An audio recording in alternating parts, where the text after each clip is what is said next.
আসসালামু আলাইকুম প্রিয় দর্শক, আমরা চলে আসলাম কিশোরগঞ্জ জেলা করিমগঞ্জের হাওড়া পাগলা মসজিদ পরিদর্শনে। খুবই দৃষ্টিনন্দন মসজিদটি, দেখতে খুবই সুন্দর। পাগলা মসজিদটির প্রতিষ্ঠাকাল ও তার ইতিহাস জানাবো। পাগলা মসজিদ প্রতিষ্ঠিত হয় আনুমানিক 250 বছর পূর্বে। এর কোনো নির্ধারিত সাল কারোই জানা নাই।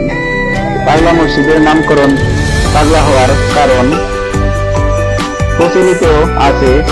পাগল ঋষি এক আধ্যাত্মিক সাধক নরসন্দা নদীর তীরে মাদুরে বেশে মসজিদের স্থানে এসে অবস্থান নেন। ধীরে ধীরে তাকে ঘিরে ভক্তদের সমাগম হতে থাকে। আধ্যাত্মিক সাধকের মৃত্যুর পর তার কবরের কাছে একটি মসজিদ নির্মাণ করা হয়, যা বর্তমানে পাগলা মসজিদ নামে সুপরিচিত। অন্য আরেক জনশ্রুতি থেকে জানা যায় যে প্রাচীন বাংলা 12 ভূঁইয়ার মধ্যে অন্যতম একজন বীর ঈশা খাঁ এর পঞ্চম পুরুষ হৈবত নগরের প্রতিষ্ঠাতা দেওয়ান হৈবত দাদ খান এর দৌহিত্র দেওয়ান জিলকদর খান ওরফে জিলকদ পাগলা সাহেব এখানে ধ্যানমগ্ন হতেন ও নামাজ পড়তেন। পরবর্তীতে তার নামানুসারে মসজিদটির নামকরণ করা হয় পাগলা মসজিদ।